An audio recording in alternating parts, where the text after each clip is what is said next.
Heute entführt euch Robert Zach von Investing.com bzw. Investing Pro in die Fair Value Investing Pro Notes.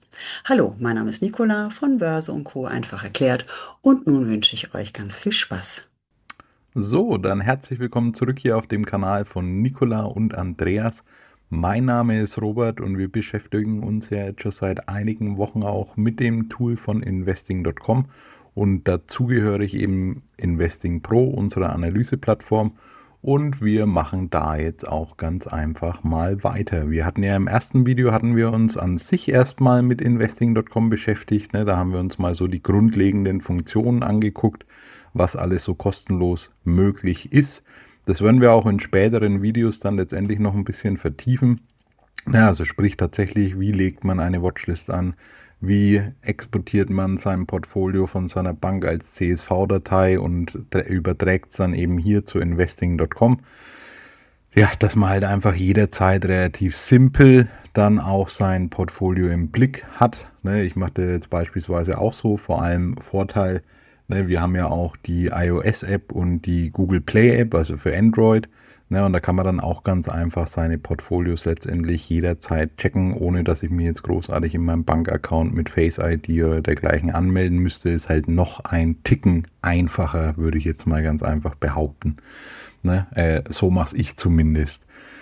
Insofern, ja, da werden wir uns auf jeden Fall noch einiges anschauen, auch hier in der Academy, auch den kostenlosen Stock-Screener und so weiter und so fort. Und im zweiten Video hatten wir uns ja mit den Propix KI beschäftigt, also mit unseren 36 KI-gestützten Strategien. Die werden jetzt übrigens dann auch demnächst erweitert, und zwar um ganze 40 Strategien. Dazu kommen soll nämlich auch die Schweiz, dann da kommen 3 Strategien hinzu. Aus Großbritannien kommen noch ein paar Strategien. Die US-Strategien werden erweitert. Ne? Mit den US-Strategien hatten wir November 2023 so ungefähr angefangen. Ne? Also sprich, dann hat der Backtest aufgehört und dann haben wir live hier auf der Seite jederzeit die Performance dann auch gepostet. Ne? Und da haben ja vor allem die Techstars, Value Vault und das Beste von Buffett haben das so hervorragend abgeschnitten. Und diese Erfolgsstory will man dann eben letztendlich fortschreiben, und dann legt man speziell Strategien für beispielsweise für den Finanzbereich dann auf, ne? Also sprich Banken, Großbanken, Regionalbanken und so weiter und so fort. Also da, ja, könnt ihr euch auf einiges freuen. Und im dritten Video, da haben wir uns ja die Pro Research Berichte angeschaut. Das sind ja 1400 zehnseitige PDF-Berichte, die ihr Investing regelmäßig auch aktualisiert. Und das soll letztendlich dann auch erweitert werden, ne? Und zwar um europäische und auch um asiatische Aktien. Ist noch nicht ganz spruchreif, wann das dann letztendlich kommen sollte, weil jetzt haben die Berichte erstmal ein kleines Redesign auch bekommen. Ne, die sind jetzt noch ein bisschen ausführlicher, vor allem beim Bull- und Bear-Case und bei den SWOT-Analysen. Ja, ne, mal gucken, wann dann die große Erweiterung bei den Research-Berichten kommt, weil die liebe ich ja vor allem eben, um Kontext dann auch zu bekommen für die jeweilige Aktie. Und heute schauen wir uns aus Investing Pro dann noch den Fair Value an, und damit würde ich dann auch sagen, starten wir. Wie gesagt, Investing baut ja immer mehr auch Investing Pro in Investing.com ein. Na, also würde ich erstmal sagen, wir schauen uns mal kurz an, wo ihr den Fair Value hier auf Investing.com findet. Ne, wenn ihr das Premium-Abo habt, dann erkennt ihr das ja daran hier oben rechts, der runde Kreis ist Gold mit dem P versehen, und ihr habt hier den Schaltbutton Investing Pro öffnen. Ne? Und dann könnt ihr natürlich auch sehen, wenn ihr jetzt hier auf investing.com beispielsweise eine Aktie eingebt, dann könnt ihr auch den Fair Value von der Aktie gleich sofort sehen. Da klicken wir jetzt einfach mal auf Apple. Ne? Dann öffnet sich hier schon die Übersicht zu Apple. Ne? Dann scrollen wir hier ein bisschen runter, und hier kommen schon bereits die ersten Features dann letztendlich von Investing Pro. Und da haben wir ja einmal gleich den Qualitätscheck. Das machen wir auch mal in einem separaten Video, ne, dass ihr auch versteht, wie sich dieser Qualitätscheck tatsächlich zusammensetzt. Der ist teils extrem ausführlich, ne, und da steckt dann auch die Peer Group mit drin. Deswegen würde ich da wirklich sagen, da macht man ein separates Video, weil sonst wird ein Video wieder viel zu lang. Und das will ich künftig vermeiden, nachdem ich jetzt schon ein paar Mal ein bisschen overpaced hatte. Gut, ja, aber hier seht ihr dann eben gleich hier Fair Value, auch mit dem P versehen, also sprich ist diese Premium-Funktion. Aktuell wird Apple, zumindest Stand heute, von dem Tool als fair bewertet angesehen. Fair Value, was bedeutet es letztendlich? Ja, der will ja letztendlich messen, okay, was ist der innere tatsächliche Wert der Aktie basierend auf den aktuellen Fundamentaldaten und die Zukunftsschätzungen der Sell-Side und natürlich auch der Buy-Side. Ne? Und das fließt dann halt letztendlich, und da gibt es dann eben verschiedenste Modelle. Viele Plattformen bieten auch Modelle an, teilweise aber eben die Standardmodelle wie KGV, KOV und KCV-Modell, aber jetzt keine erweiterten Modelle wie beispielsweise Discount-Cashflow-Modelle, insbesondere Discount-Cashflow-Modelle. Und die habt ihr hier eben auch auf der Plattform. Oft ist es auch so, diese Modelle auf anderen Plattformen, diese agieren teilweise eben wie eine Blackbox. Also da kann man jetzt nicht wirklich einsehen, wie diese Modelle dann auch tatsächlich berechnet worden sind. Und bei DCV-Modellen, aber auch bei KGV-Modellen, wenn man jetzt bei KGV bleiben würde, da muss man schon sehen, okay, wie setzt sich letztendlich die Peer Group zusammen, welches Multiple hat man hier genommen, damit man dann letztendlich auf ein Fair Value dann auch kommt. Und das könnt ihr letztendlich hier alles bei Investing Pro dann auch machen. Gut, auf jeden Fall habt ihr das hier dann gleich in der Box, also sprich, soll halt einfach für den User sein, wenn er die Aktie aufmacht, dass er hier eben gleich sieht, okay, Fair Value als Indikator, bitte nie auf Grundlage eines, nur weil euch jetzt der Fair Value hier sagt, okay, könnte überbewertet oder unterbewertet sein, also nie auf Grundlage einer Information sagen, okay, das ist jetzt ein Verkauf, also bitte nicht, sondern seht es als ein Teil eurer Analyse an, untersucht auch, wie sich dieser Fair Value letztendlich zusammensetzt und ob er auch zu eurem Case, den ihr um die Aktie herum gebaut habt, auch wirklich passt. Ich meine, Tools sind schön und gut, aber ein Tool zu haben, ist auch nur ein Baustein für die Aktienanalyse, weil letztendlich, ja, ihr müsst euch trotzdem mit dem Unternehmen beschäftigen. Und also sprich Geschäftsmodell, was macht das Unternehmen, wie sind die Zukunftschancen, wie waren die Produkte in der Vergangenheit, welche Produkte sind in der Pipeline. Das gehört ja alles letztendlich dann auch zur Analyse hinzu. Investing Pro selbst bietet euch da schon eine ganze Menge, aber trotzdem, also ich persönlich habe noch nie eine Aktie gekauft, wenn ich mal nicht tatsächlich auf die Investor Relations Seite gegangen bin oder mir Interviews von dem CEO angehört habe. Gibt es ja vielfach dann auch auf YouTube. Man muss halt ein bisschen suchen. Aber wie gesagt, wichtig, nehmt solche Tools und auch solche Fair Value Schätzungen als einen Baustein eurer Analyse. Und ja, verwettet da nicht euer Haus drauf oder dergleichen. Das ist ein Indikator, genauso wie bei der Charttechnik, das ist ein Indikator, und den könnt ihr letztendlich in euer Toolset dann auch übernehmen. Gut, auf jeden Fall hier Fair Value, da habt ihr das Potenzial dann. Wie gesagt, in Investing Pro ist das ausführlicher. Ihr habt hier in der Box auch noch gleichzeitig Charttechnik. Das machen wir auch mal in einem separaten Video, was da Investing gemacht hat. Das ist in der kostenlosen Version auch verfügbar. Und ihr habt hier die Experteneinschätzungen auf investing.com wesentlich ausführlicher dargestellt. Also wer wirklich die Buy, Sell und Hold Verteilung sehen möchte, der schaut sich bitte auf investing.com an. Weil auf Investing Pro seht ihr letztendlich, ja, so und so viele Analysten haben das Kursziel abgegeben. Dann wird der Durchschnitt gebildet. Ihr seht das niedrigste, höchste und das mittlere Kursziel. Aber halt eben nicht die genaue Verteilung. Und da könnt ihr dann einfach hier draufklicken. Und wer es genauer wissen will, der geht auf Finanzprofil und dann auf Prognose, da kommt er auch dahin. Aber durch den einen Klick kommt er direkt hierher zu der Übersicht, grafische Darstellung, einmal allgemeiner Konsens, sprich der setzt sich ja hier zusammen, 28 Buy, 14 Hold, 3 Sell und dann wird daraus eben dieser Konsens gebildet. Jeder hat seine Kurszielschätzungen abgegeben von der Sell-Side und dann gibt es den Durchschnitt und hier noch höchstes, durchschnittliches und tiefstes. Grafisch aufbearbeitet. Ja, ihr seht, ihr seid immer ein bisschen hinten dran, ein bisschen spät dran, würde ich mal behaupten. Und jetzt hier, ja, ist immer ganz amüsant zu beobachten. Ja, so ist es nun mal. als Orientierung super, ne? Und auch die Texte, die die Sell-Side immer so schreibt, die sind schon richtig gut, ne? Also so auch wieder als zusätzliches Tool dann letztendlich, als Hilfestellung, würde ich mal sagen. Ne? Hier habt ihr dann noch aufbearbeitet die Analysten-Ratings mit den jeweiligen Texten dazu, einfach auf mehr anzeigen und dann könnt ihr das weiter runterscrollen. Dann habt ihr da immer gleich die Texte dazu, die Einschätzung, das Potenzial und ja, ne? Genau, gut, dann würde ich sagen, gehen wir jetzt mal auf Investing Pro selbst. Da öffnet sich jetzt die letzte Seite, die ich angeklickt habe. Wir schauen uns jetzt einfach nochmal Apple an. Ne, dazu hier oben in der Symbolleiste Apple eingeben und dann schaut immer, dass ihr, wenn ihr jetzt ein US-Unternehmen habt, dass ihr auch wirklich den US-Wert dann auch nehmt. Ne? Also sprich bei Apple, ne, müsst ihr gucken, ne? Hier US oder ihr seht, hier ist Nasdaq und ja, dann wählt das halt dementsprechend aus. Ihr könnt theoretisch auch Xetra auswählen, ne? Ähm, aber warum sollte ich Xetra wählen, ne? Wenn die primäre Börse, ne, wenn der Ticker in den USA handelt und ich den Ticker aus den USA zur Verfügung habe, dann nehme ich den halt bitte. Ne?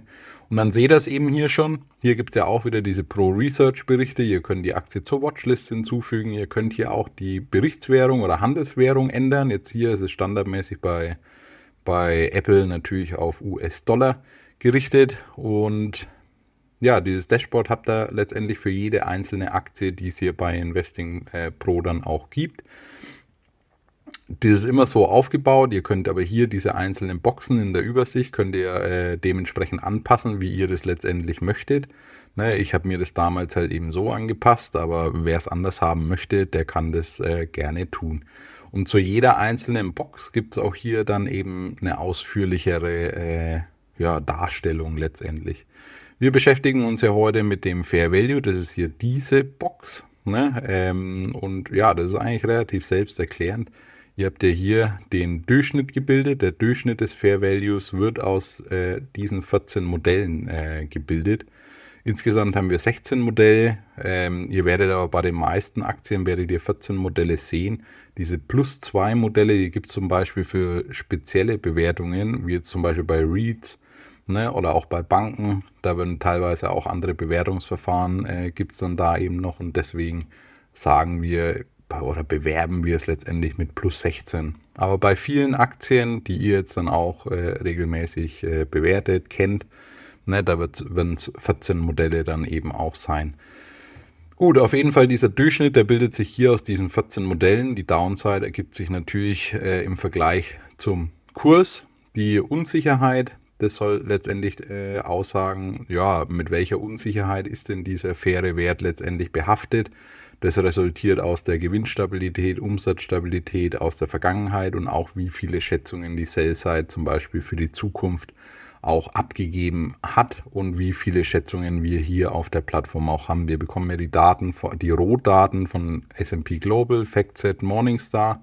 Ne? Und klar, also Apple ist ja mit die meist gecoverte Aktie überhaupt im ganzen Aktienuniversum. Von daher gibt es da halt eine relativ gute Visibilität in die Zukunft und auch die Vergangenheit war recht stabil, sodass man das dann halt letztendlich mit einer niedrigen Unsicherheit behaftet. Der Spread, ihr seht schon, also der ergibt sich auch aus diesen 14 Modellen, die hier drin sind, die den Fair Value ergeben. Der bewegt sich zwischen 154 und 209. Euch hat das Video gefallen? Dann belohnt uns mit einem Daumen hoch, abonniert den Kanal, sendet uns eine tolle Nachricht und nutzt den Thanks-Button. Vielen Dank. Kursspanne ist selbsterklärend, das ist letztendlich wie sich der Kurs halt eben bewegt hat und das ist das, was ich gemeint hatte mit den Analystenkurszielen. Ihr habt die hier schon, aber eben komprimiert dargestellt. Ne, ihr habt jetzt hier 38 Analysten, die eine Schätzung abgegeben haben und die bewegen sich zwischen 175 und 300 mit einem Durchschnitt von 235. Und auf investing.com seht ihr es halt schön grafisch aufbearbeitet. Ne? Das ist halt eben letztendlich der Vorteil. Gut, jetzt schauen wir an, welche Modelle hier letztendlich verwendet worden sind. Wir haben hier einmal ein Dividendenmodell. Ihr seht schon, jetzt kommen die ganzen Multiple-Modelle. Die sind ja standardmäßig bei vielen. Liegt halt auch einfach daran, weil es relativ simpel auch zu berechnen ist. Ihr habt EV Revenue, wieder ein Dividendenmodell. ein Multiple-Modell auf EBIT-Basis, dann ein Kurs-Umsatz-Multiple auf EBITDA-Basis, Kurs-Buchwert-Multiple und dann kommen eben diese ganzen Discount-Cashflow-Modelle. Insbesondere auch bei Wachstumsaktien ist das interessant, die Discount-Cashflow-Modelle. Ne? Und jetzt kann man dann beispielsweise eben sagen, okay, mich für Apple zum Beispiel interessiert mich jetzt nicht unbedingt das Dividendenmodell, weil wenn ich Apple kaufe, dann kaufe ich es nicht wegen der Dividende, zumindest jetzt aktuell noch nicht. Und dann kann ich das schon mal rausexen. Also ich gehe mal davon aus, dass die wenigsten jetzt Apple auf Grundlage der Dividende dann letztendlich auch bewerten. Und ich sage jetzt für mich auch ganz einfach, okay, ich will jetzt hier keine KGV-Modelle eben drin haben, sondern ich möchte jetzt tatsächlich nur diese DCV-Modelle auch drinnen haben. Und ja, klar, ihr seht schon hier hat sich ein bisschen zusammengezogen. Vorher waren es ja 15 oder 16% Downside, jetzt sind es nur noch 12% Downside. Wichtig, bevor wir auch weitermachen, ihr solltet immer, wenn er 1 runtergeht bei Investing Pro, da könnt ihr auch immer sehen, wann diese Modelle zuletzt aktualisiert worden sind. Ne? Hier haben wir jetzt aktualisiert vor 4 Stunden und so weiter und so fort. Das liegt auch daran, weil die Discount Rate, die sich hier in solchen Modellen eben befindet, die aktualisiert sich letztendlich täglich, ne, weil sich ja täglich dann auch die risikofreien Zinsen dann eben bewegen oder die risikolosen Zinssätze. Und dementsprechend hat die hier halt ständig Bewegung auch drinnen. Also wie gesagt, aktualisieren sich letztendlich kontinuierlich. Also das ist wichtig auch zu wissen. Und natürlich vor allem nach Earnings, ne, oder wenn die kurz davor veröffentlicht worden sind, dann ist hier auch ständig Bewegung drin, weil ja auch immer wieder neue Schätzungen einfließen. Also das nur kurz dazu. Ne? Wenn ich jetzt zum Beispiel sagen würde, okay, ich möchte Apple auf Grundlage von nur einem Modell eben bewerten und ich möchte das ausschließlich auf einem Discount-Cashflow-Modell Revenue-Exit-Basis machen, dann kann ich auf die blaue Zahl da eben klicken und dann sollte sich, ja, okay, jetzt ist es da, dann sollte sich hier diese Detailübersicht öffnen. Ne? Hier seht ihr dann das Modell, welches ihr ansteuert, die Aktie, welche ihr gerade mit dem Modell berechnen wollt, den aktuellen Kurs und der derzeit auf Grundlage der Eingaben getätigte Fair Value. Ne? Hier habt ihr dann noch allgemeine Informationen zur Discount Rate, welches Terminal Revenue Multiple hier angewendet worden ist, also sprich nach 5 Jahren wo ihr letztendlich das Revenue Exit Multiple bei Apple dann auch seht. Ne? Und hier der Fair Value, ne, mit der gegebenen Range und dann auch die Conclusion mit eben dem entsprechenden Upside-Potenzial. Ne? Und hier fängt es dann eben an mit der Detailansicht. Hier könnt ihr auch noch sagen, okay, ihr möchtet dieses komplette Modell, ne? Also sprich, ihr könnt dieses Modell auch sagen, ihr exportiert das in Google Sheets oder in Excel und bearbeitet dort dieses Modell wesentlich ausführlicher. Ne? Also das ist auch möglich. Wie gesagt, der Fantasie sind hier meistens keinerlei Grenzen gesetzt, würde ich mal so behaupten. Ne? Gut, und hier könnt ihr dann letztendlich eure Eingaben tätigen. Ne? Sprich, ihr könnt den Umsatz anpassen, ihr könnt das Umsatzwachstum in Prozent anpassen, ihr könnt das EBITDA anpassen und auch die entsprechende EBITDA-Marge dann eben. Ne? Und wenn ich jetzt zum Beispiel bei Apple, ne, Apple hat ja momentan immer noch so den Status, ja, die hinken letztendlich im KI-Wettrennen hinterher. Und wenn ich jetzt dann hergehe und sage, okay, Apple hat so viel Cash, die werden schon damit irgendwas machen, die werden entsprechende Funktionen dann auch rausbringen, haben sie ja teilweise schon mit Apple Intelligence, jetzt aber so wirklich vom Hocker hat mich das auch nicht gehauen. Und ja, aber in der Zukunft, ne, also sprich ein bisschen Zukunftsmusik, vielleicht wäre es da auch besser gewesen, wenn ich das 10-jährige Exit-Modell genommen hätte, aber jetzt zur Veranschaulichung, glaube ich, ist das ganz okay. Und wenn ich jetzt zum Beispiel sagen würde bei Apple, okay, bis 2028 würden die solche KI-Services rausbringen, dass sie die Möglichkeit eben auch haben, diese KI-Services zu monetarisieren über Apple Services letztendlich. Ne, und da könnte man dann ja zum Beispiel sagen, okay, die, weiß ich nicht, setzen 5 Euro oder $5 pro Monat, wollen sie von uns eben haben, damit wir diese KI-Services dann eben auch nutzen können.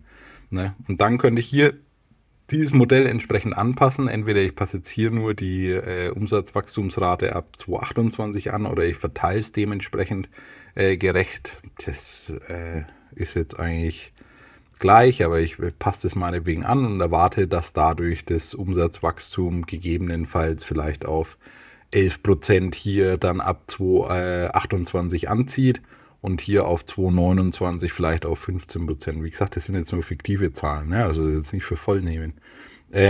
Und ich erwarte auch, dass ich hier ab dem Zeitpunkt dann, weil Services sind ja sehr margenträchtig, die operative Marge dann vielleicht so ein paar Basispunkte nach oben schraubt und hier diese operative Marge dann ebenfalls nach oben weitergeht. Ja, das kann ich hier eben machen, dann seht ihr schon, da ändert sich hier diese komplette Berechnung. Ihr könnt CapEx eben dementsprechend anpassen, ihr könnt Working Capital hier die Anpassungen machen.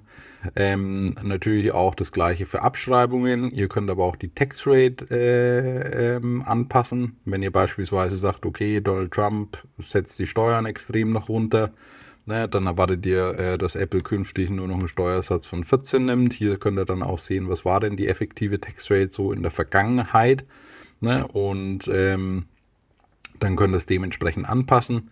Wenn ihr sagt, zum Beispiel, die Federal Reserve wird jetzt in den nächsten Monaten die Zinsen deutlicher senken und wird es für einen längeren Zeitraum dann auch auf dem tiefen Niveau belassen, dann könnt ihr gegebenenfalls die Discount Rate eben anpassen. Ne? Dann seht ihr auch schon, dann springt das Modell jetzt dann langsam in die Upside eben rein. Und ja, wenn es wirklich so kommen sollte, ne, dass hier eine Umsatzbeschleunigung dann eben eintritt ab so 2028, dann erwarte ich eigentlich auch, dass Apple mit einem höheren Exit-Multiple dann auch hier rausgeht aus dem Modell. Ne, und dann könnte ich beispielsweise sagen, wenn ich jetzt in die Historie, ich hatte davor mal kurz geguckt, ne, wenn ich dann reingehe, dann könnte ich sagen, okay, Apple geht mit dem 8er Multiple hier raus oder dergleichen und dann komme ich hier auf eine Bewertung letztendlich von 12% Upside. Ne? So in der Theorie. Ne, also so, wie gesagt, man sollte sich, wenn man diese Modelle dann eben auch anpasst, sollte man sich mit dem jeweiligen Modell dann auch ein bisschen auskennen.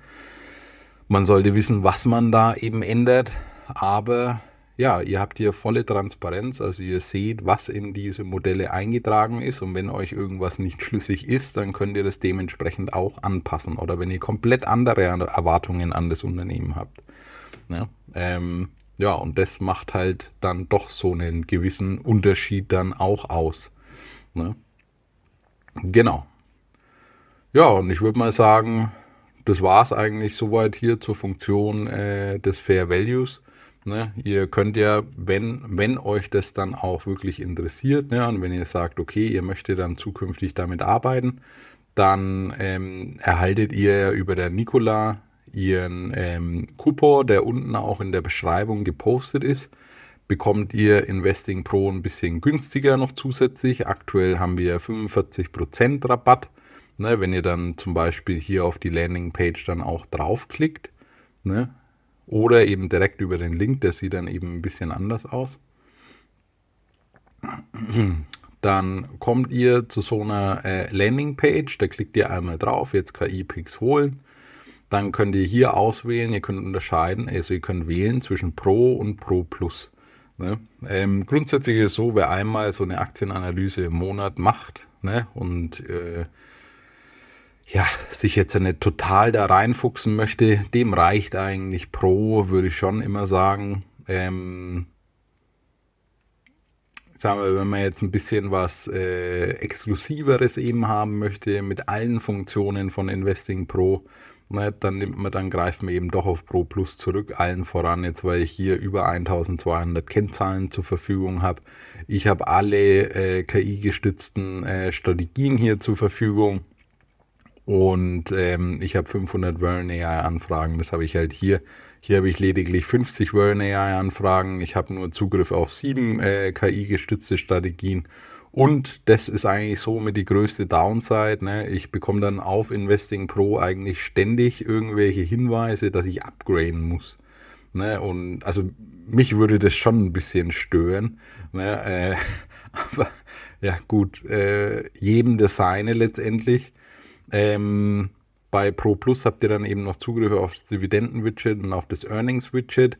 Und ihr könnt natürlich auch die GUV, die Cashflow-Rechnung, die Überleitung zum EBITDA und zum Nettoergebnis und verschiedenste andere Funktionen hier bei Pro Plus noch nutzen. Wie gesagt, das ist halt so ein bisschen die abgespecktere Version und das ist halt letztendlich das, was, ja, also wo ihr letztendlich alles in einem Paket bekommt. Ne? Und wenn ihr dann auf Jetzt abonnieren klickt, dann schauen wir mal. Ja, war mir klar. Wenn ihr jetzt auf Jetzt abonnieren klickt, dann kommt ihr hier zu diesem Übersichtsfenster und dann habt ihr hier eben das Jahrespaket ausgewählt. Das sind 26,49 im Monat. Und durch den Nikola ihren Coupon bekommt ihr nochmal 15% obendrauf. Da könnt ihr dann hier unter Rabattcode aktivieren, gebt ihr einfach Nikola ein.